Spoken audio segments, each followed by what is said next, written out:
Hey guys, welcome back to the channel. Opinions Matter, and today we are in the drone field, and we are actually going to test out a very brand new drone.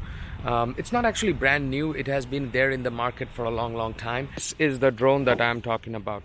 This is the new Parrot Bebop 2, which is now going on sale for $249, I'm pretty sure a lot of you guys might be thinking about this to pick it up. Why? Because the price is very attractive, and Parrot Bebop's 2 electronic image stabilization is freaking amazing. This whole episode is shot with Osmo Pocket, so if you guys are wondering the video quality and everything, this is my first shot that I'm using it for YouTube in with my Osmo Pocket. So let's quickly open this up, because there are two versions. There is an FPV bundle. I bought the FPV bundle for $249. That's how cheap it is. Why did I buy this? I bought this because I'm frustrated with a lot of lockdowns by DJI. You can see right now that this is a drone practice field where people actually fly their quadcopters and everything. This place has been restricted by DJI to fly their drones. So that's the reason I went out and bought the FPV. Alrighty guys, so this is how the drone looks. It is an amazing piece of equipment. Feels very solid in your hand. It's actually way more solid than unique Mantis Q, which I was totally amazed that product was a total fail. Why? Because the image stabilization on that was horrific, even though it had a mechanical 2-axis stabilization. Now in the front, let me show you all around it first, and then we'll go and check out the camera and everything. So in the bottom you are going to find this vision positioning sensors. At the bottom you guys will also see a small fan out here. This allows for cooling. The wires are pretty much naked all around, you can see, which gives this an amazing look.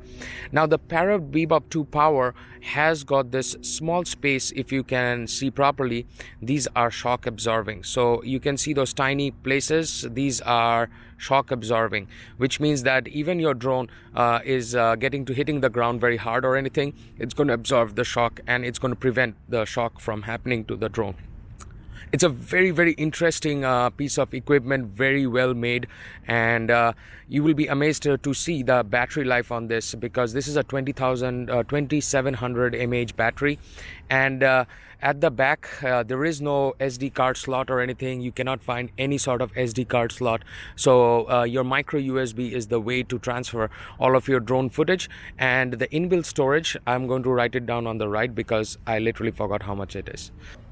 Alrighty guys, so this is how the drone looks without the battery. So you see this number, serial number G7L35. Okay, G7L35, if you have G series batteries, you're good. But if you have Parrot Bebop 2 and the batteries are different on that, do check out in the website, because they have a warning right now, as because those batteries are heating up. And I'm going to write you down the serial number of those batteries right now. 14 megapixel aperture, 2.3 3-axis image stabilization. So these are the small caps which I always keep on. I've not thrown this. A lot of my friends like, you need to throw all this. I said, well, I keep good care of my devices. So that's how the props fit, and you can see right now that all my props are tightened up all the way in. So you have to make sure that these all go all the way to the back. Okay, so all of the props, before you fly, you have to make sure that these are all the way tightened in, otherwise your chance of falling off the drone is more. Alrighty guys, this is the Parrot Skycontroller. This is not the Skycontroller 2 or anything, this is just the Skycontroller. And the good thing about this is that you get extended range out of this. You can use the drone separately, but this controller feels massive and it feels amazing in your hands. Got a Wi-Fi boosting signal, so remember this is directional. So whichever way you are flying your drone, you have to point the antenna that way. So do this all the single time. Whichever way you're flying your drone, remember to move. If you're doing FPV, always try to move with the controller, okay, so that you get better reception. On the top is a tablet mount, and that tablet mount is included. If you are using FPV, you can just connect through the USB, and regular joysticks, and that is your takeoff button. When it launches, you will see that it launches in an FPV mode, but you can get out of that mode just by going out here and press fly and film. Now we need to calibrate our calibration. Usually the calibration process is 2 to 3 minutes if you do it right. Otherwise it takes a lot of time, because it is a very different drone, and the axis calibration also depends on that. So let's go ahead and press calibrate. So at first is the z-axis. So we take the z-axis. Z-axis is done. Now this is pitch, so it has to be the y-axis. So it's like this, and now is the roll axis. So that is the roll axis. Okay, simple, easy. It's a better experience than a Mantis Q. So takeoff button is out here, otherwise you can press this and it takes off. Oh, look how stable is this. Wow. Wow. And whenever it takes off, it actually starts recording. Okay. So we'll stop recording and we'll take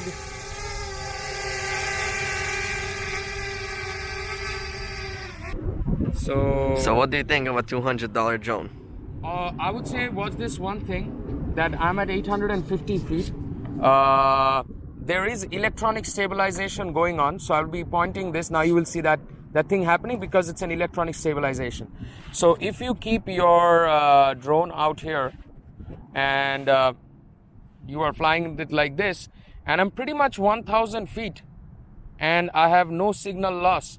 A Spark would not be able to do this, and I'm banking all the way left, and look at the amazing stabilization on this. So good job, Parrot, on that. Solution for this, because you get a little bit of lag when you go out of range a bit, but otherwise I tested this out at 96 feet, and at 96 feet at a speed of 50 feet per second, it's coming back right now. Look at that, it's coming back.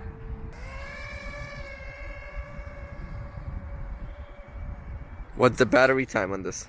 Battery time, it's still 57%. The battery time is said to be 21 minutes. And we've been flying it for only like 15 minutes, so yeah. wow. So I'm pulling it forward, I leave it, it stops. I pull it backward, leave it, I stop. Right, it's moving right, and it's doing a 360 kind of, and then I can go like this. Wow. Amazing, isn't it, so? This is my next favorite drone, guys, telling you. Okay. So there is a feature called one key land. So what you can do is that you can press this button and it should land, or you just press this button. That was a hard landing, so don't do that.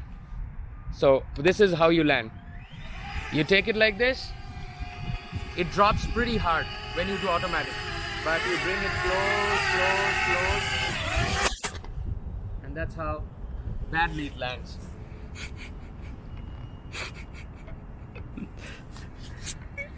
200 drone can't be perfect. He really likes his drone.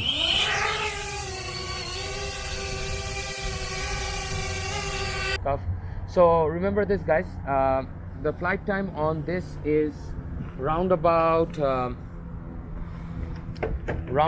so though the Parrot says that you have like 30% battery left or 25% battery left, make sure whenever you're flying this drone, whenever it's 30% left, bring it back.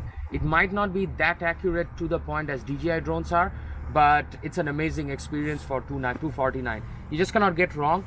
But remember this, 25% battery left, it will go for landing all the time. So make sure your controller is having at least 30% battery left, and your stuff is having 25% battery left.